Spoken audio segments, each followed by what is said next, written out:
우리에게 주신 하나님 말씀입니다. 마태복음 5장 1절로 12절입니다. 마태복음 5장 1절로 12절 한 절씩 교독하도록 하겠습니다. 예수께서 무리를 보시고 산에 올라가 앉으시니 제자들이 나아온지라. 심령이 가난한 자는 복이 있나니 천국이 그들의 것이며 온유한 자는 복이 있나니 그들이 땅을 기업으로 받을 것이며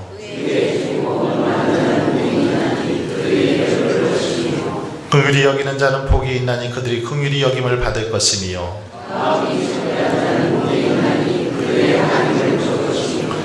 화평하게 하는 자는 복이 있나니 그들이 하나님의 아들이라 일컬음을 받을 것이며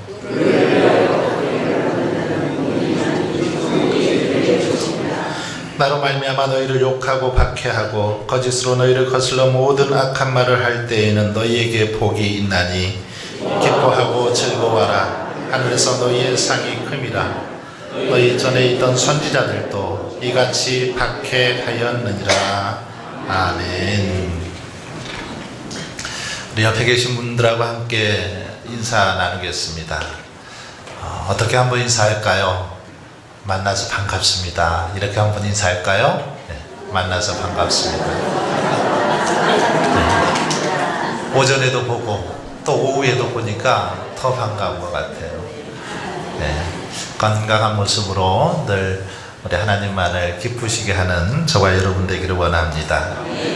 소련의 우주인 가가린이 최초로 잠깐 동안 이렇게 달 궤도를 스치고 돌아왔습니다. 돌아와서는 하는 말이 내가 달에 가보니까 하나님이 없더라. 이렇게 이야기를 했습니다. 그러나 몇 년 후에 달 표면을 직접 가서 받고 달을 둘러보고 온 그 미국의 어인 대령이 이렇게 말합니다. 우주에 가봤더니 달에 가봤더니 하나님이 계시더라. 하나님의 영광이 충만하며 하나님의 음성을 가까이서 들은 것과 같더라. 이렇게 이야기를 했습니다. 그리고는 그가 어느 날 헝가리의 한 대학에서 강연을 했습니다.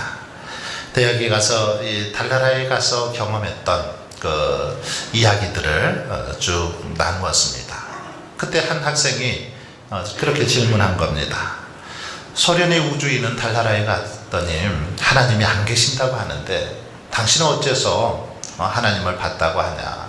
어째서 하나님의 영광을 그렇게 찬미한다라고 말하냐? 라고 질문을 합니다. 이때 어인 대령은 분명하게 그를 향해서 말합니다. 마음이 청결한 자는 하나님을 볼 것이며 마음이 청결하면 하나님을 볼 것이다. 이런 말을 남겼습니다. 그러면서 어인 대령은 이런 간증을 합니다. 우주에서 이제 캡슐을 타고 달나라에서 다시 미국으로 돌아와야 되는데 이 캡슐에는 낙하산이 2개가 펴져야 한다고 합니다. 2개가 펴져야 되는데 이 2개가 펼쳐져야 공기에 이렇게 저항을 받으면서 이렇게 안전하게 착지할 수 있다는 거죠. 그런데 이제 캡슐에 타서 귀환을 하는데 아무리 이걸 낙하산을 펴려고 해도 하나밖에 펼쳐지질 않는 것입니다. 큰일 난 거죠. 만약에 이 하나밖에 펼쳐지지 않는 상태로 그대로 떨어지면 그냥 아마 충돌해서 산산조각이 나고 그도 목숨을 잃어버릴 그런 상황에 놓인 겁니다. 그래서 다급한 상황이 이렇게 펼쳐지게 되죠. 이때 미국 그 휴스턴 본부에서도 이 소식을 듣고 정말 긴장하지 않을 수 없었습니다. 캡슐에 타고 있던 어인 대령이나 휴스턴 본부의 사람들 어떻게 할까 고민하다가 야, 기도하자. 기도밖에는 방법이 없다. 그리고는 간절히 기도했다라는 겁니다. 누가 먼저 할 것도 없이 간절하게 하나님 앞에 기도했다라는 거죠. 그런데 기도를 하고 이제 내려오는데 놀라운 일이 벌어집니다. 갑자기 이 땅에서부터 해오리 바람이 치는 겁니다. 해오리 바람이 치면서 이 캡슐이 내려오는 것을 이 해오리 바람이 받쳐주는 겁니다. 그래서 낙하산을 2개 펼치고 내려오는 것처럼 안전하게 내려올 수 있었다라고 간증합니다. 그러면서 이 어인대령은 이것은 누가 뭐라고 해도 정말 하나님의 도우심이었고 하나님의 기적이었다, 이렇게 고백을 했습니다. 그러면서 우주선을 휴스턴 사령탑에서 조정하는 줄 알았는데 그게 아니라 하나님이, 결국 하나님께서 조정하셨더라 고백을 했습니다. 그러면서 덧붙여 말하기를 사람은 하나님 안에서 살아가는 것이요 하나님의 손에 의해서 인간들이 살아가는 것이다 라며 말하면서 하나님께 영광을 돌렸다라는 그런 어인대령의 간증이 있습니다. 여러분, 그렇습니다. 하나님은 어디에나 계시지만 우리가 누구나 하나님을 알고 믿는 것은 아닙니다. 하나님을 만난 자들만이, 마음이 청결한 자들만이 하나님을 볼 수 있고 하나님을 만날 수 있다라는 것입니다. 철학자들은 사람의 이 마음을 작은 우주다라고 그렇게 이야기합니다. 인간의 마음이 너무 오묘하고 정말 신비해서 작은 우주와 같다, 이렇게 이야기합니다. 사람의 마음, 이것은 감정이나 생각, 기억 따위가 깃들이거나 생겨나는 곳을 마음이라고 정의하죠. 그런데 이 마음에서 모든 것이 다 시작되는 것을 볼 수 있습니다. 여러분, 죄가 어디서부터 시작됩니까? 마음에서 시작이 됩니다. 사랑과 미움도 이 마음에서 비롯되는 것을 볼 수 있습니다. 두려움과 용기도 어떤 마음을 품느냐에 따라서 생기기도 하고 그렇지 않기도 하더라는 것입니다. 그래서 성경은 마음가짐을 중시하고 바른 마음가짐을 강조하고 있습니다. 바른 마음을 품을 것을 강조하고 있죠. 오늘 본문에서도 예수님은 마음이 청결한 자, 그런 자가 바로 복이 있다라고 말합니다. 마음이 청결한 자는 복이 있나니 그들이 하나님을 볼 것이며, 청결한 마음을 가진 자가 복이 있다라는 것입니다. 그렇다면 여러분, 이 청결이라는 말은 무슨 말일까요? 이 청결이라는 그 원어는 카타로스라는 원어를 쓰는데 이 원어에서 카타르시스라는 그 단어가 나오기도 했습니다. 카타르시스의 어원이 되는 말이 카타로스입니다. 이 카타로스는 크게 이 3가지 의미를 가지고 있습니다. 첫 번째, 더러워진 빨래를 세탁해서 깨끗하게 한다, 이런 의미를 가지고 있습니다. 더러운 빨래, 이것을 잘 세탁해서 깨끗하게 한다, 이게 카타로스라는 말입니다. 두 번째는 광산에서 광부가 캐올린 광석을 재련해서 그 속에 박혀있는 금을 정제하는 것, 이 재련하는 과정, 금을 정제해내는 것, 이것을 카타로스라고 말한다라는 거죠. 세 번째는 농부가 추수한 곡식을 타작할 때 알곡과 쭉정이를 따로 이렇게 분리해내는 것, 이것을 카타로스라고 말합니다. 이처럼 청결은 불순물을 제거해내는 상태, 제거한 상태, 불순물이 전혀 섞이지 않는 상태, 즉 다시 말하면 원래 고안된 그대로의 상태, 이것을 바로 청결이라고 말한다는 것입니다. 본래의 목적대로 그 상태를 유지하고 있을 때 청결하다, 이렇게 말한다는 거죠. 구약의 규례에서는 특별히 혼합된 거, 이것은 무조건 부정적인 것으로 여겼습니다. 그래서 하나님께서는 혼합하지 말 것을 말하죠. 하나님의 백성은 육축을 다른 종류의 짐승과 그렇게 교합시키지 말라고 합니다. 밭에 두 종류의 그 종자를 뿌리지 말 것을 말합니다. 또 두 가지 종류로 옷을 직조하지 말 것도 말합니다. 섞지 말라는 거죠. 이런 점에서 볼 때 이 마음의 청결은 이중적인 마음을 품지 말고 오로지 하나님을 향하는 순수함을 뜻한다라고 말할 수 있습니다. 순수한 마음, 하나님을 향한 변치 않는 그 마음, 이것을 청결이라고 말할 수 있습니다. 그렇습니다. 여러분, 청결한 물은 물 100%입니다. 이 물에 어떤 다른 것들이, 다른 조미료나 화학물이 첨가되어서는 안 됩니다. 이건 순수한 물이 될 수 없는 거죠. 순금, 이것은 금 100%죠. 다른 것이 전혀 섞이지 않는 것을 순금이라고 말합니다. 이런 점에서 볼 때 청결하다라는 말은 두 마음을 품지 않는 것을 말합니다. 마음속에 오직 한 마음만 있는 겁니다. 하나님을 향한 그 마음만 있을 때 이게 청결하다라고 말하는 것이죠. 야고보서 4장에 보면 하나님을 가까이 하라, 그리하면 너희를 가까이 하시리라. 죄인들아 손을 깨끗이 하라, 두 마음을 품은 자들아 마음을 성결하게 하라, 이렇게 말씀하고 있습니다. 여러분, 이처럼 청결한 사람은 두 마음을 품지 않습니다. 한 마음을 품습니다. 겉과 속이 다르지 않다라는 겁니다. 외식하지 않고 말과 행동이 다르지 않은 것, 이것이 청결한 자의 모습이라는 것입니다.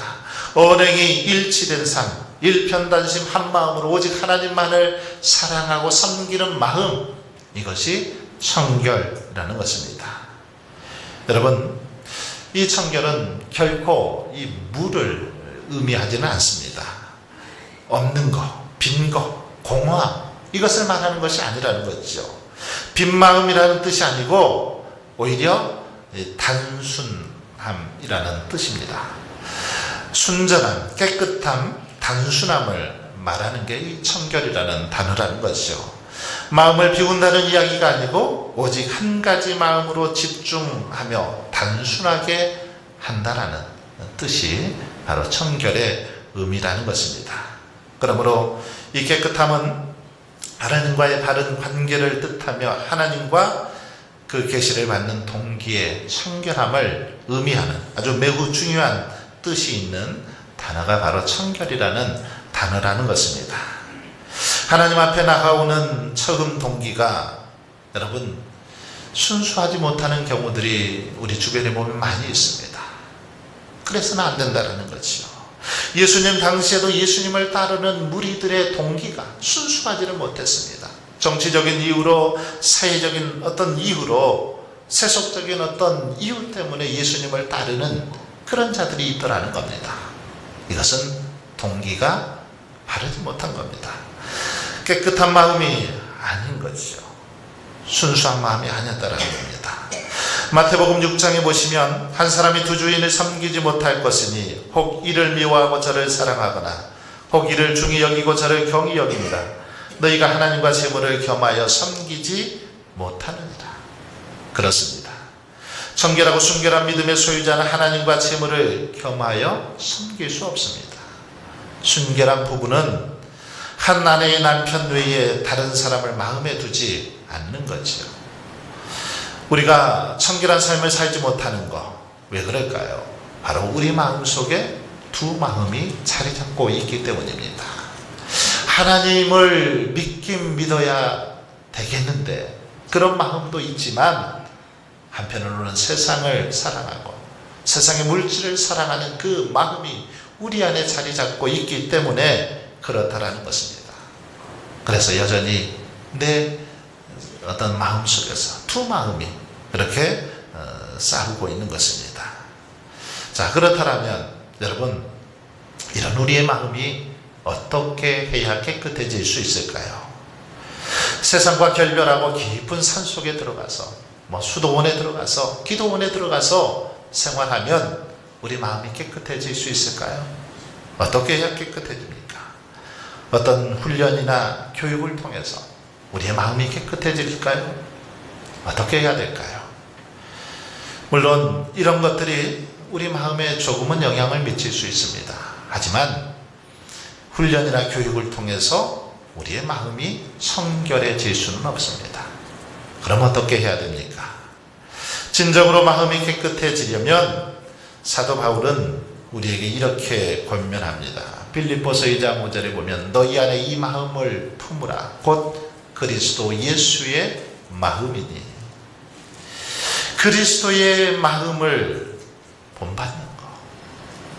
바로 이것이 우리의 마음을 깨끗하게 할 수 있는 비결이라는 것입니다. 즉 다시 말하면 예수 그리스도를 우리가 영접하고 예수 그리스도의 마음을 품을 때 우리의 마음이 새로워지고 깨끗해지더라는 것입니다. 성령께서 우리 안에 오셔서 역사하실 때 비로소 우리의 마음이 정결하게 되더라는 것이죠. 그래서 고린도후서 5장 17절에 보면 그런즉 누구든지 그리스도 안에 있으면 새로운 피조물이라. 이전 것은 지나갔으니 보라 새 것이 되었도다. 그렇습니다. 그리스도 안에 거할 때, 예수 그리스도 안에 거할 때 우리의 마음이 새로워지더라는 겁니다. 깨끗해지더라는 것입니다. 에스겔 36장 26절에도 보면 또 새 영을 너희 속에 두고 새 마음을 너희에게 주되 너희 육신에서 굳은 마음을 제거하고 부드러운 마음을 줄 것이며.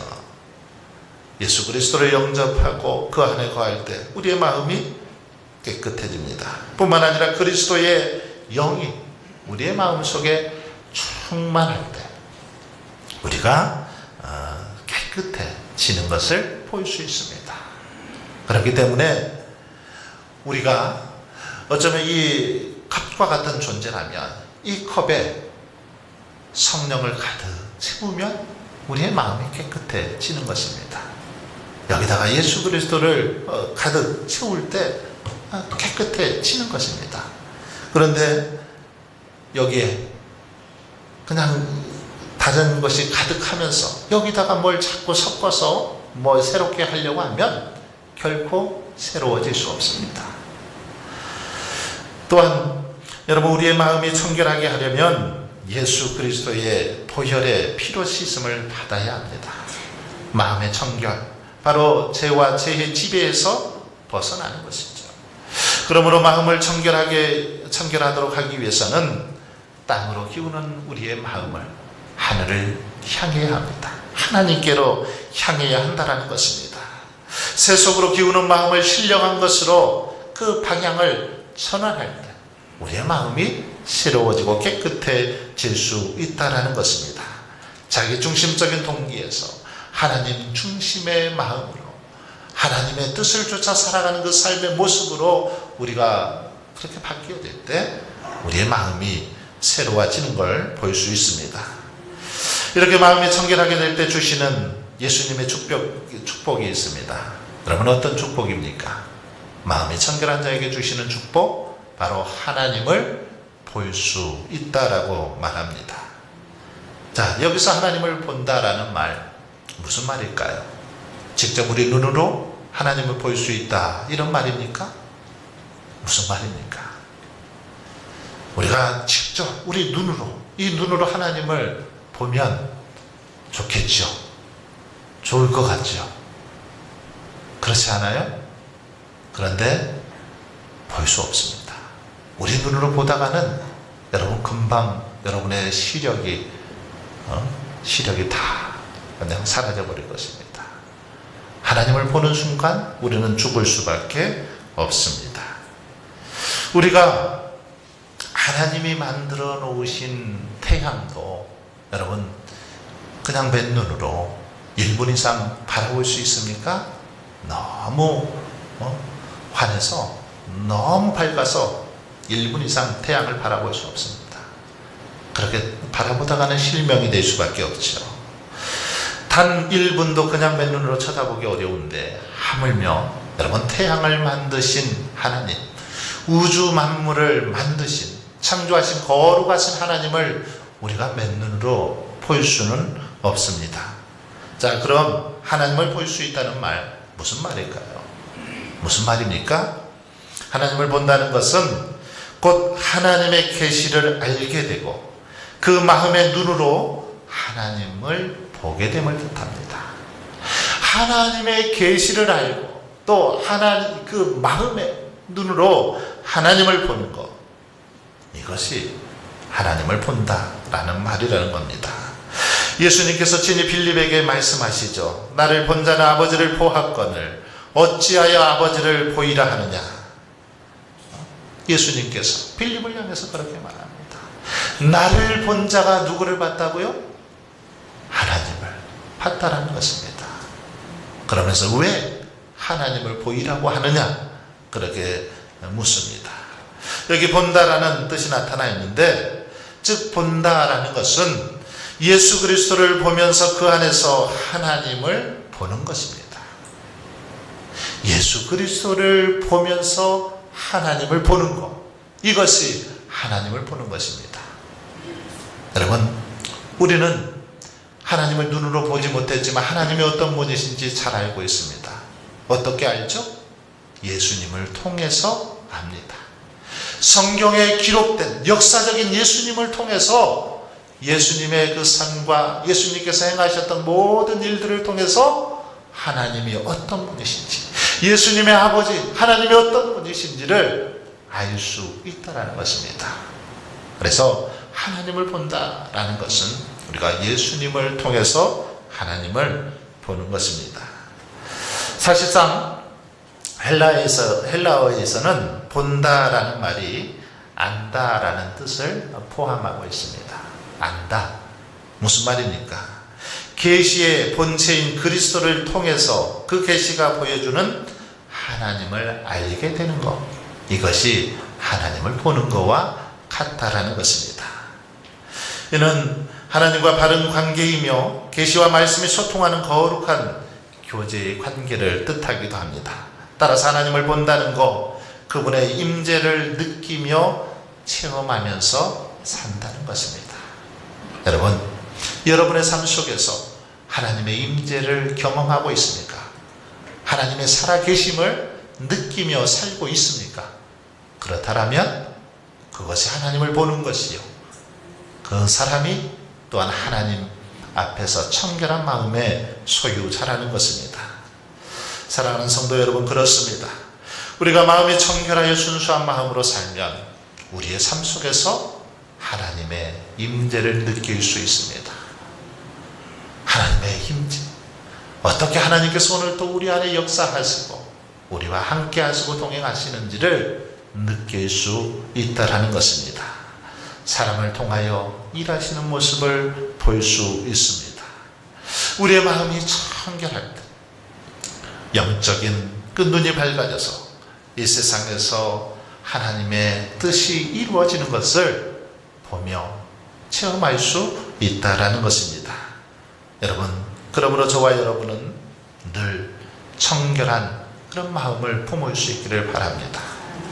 두 마음이 아니라, 나뉘어지고 흩어져 있는 마음이 아니라 하나님을 향한 진심 어린 마음, 집중된 마음으로 하나님만을 바라보고 하나님만을 의지하셔서 오늘도 우리의 삶 속에서 역사하시고 우리의 삶 속에서 섭리하시는 그 하나님의 임재를 경험하며 살아갈 수 있기를 주님의 이름으로 축원합니다.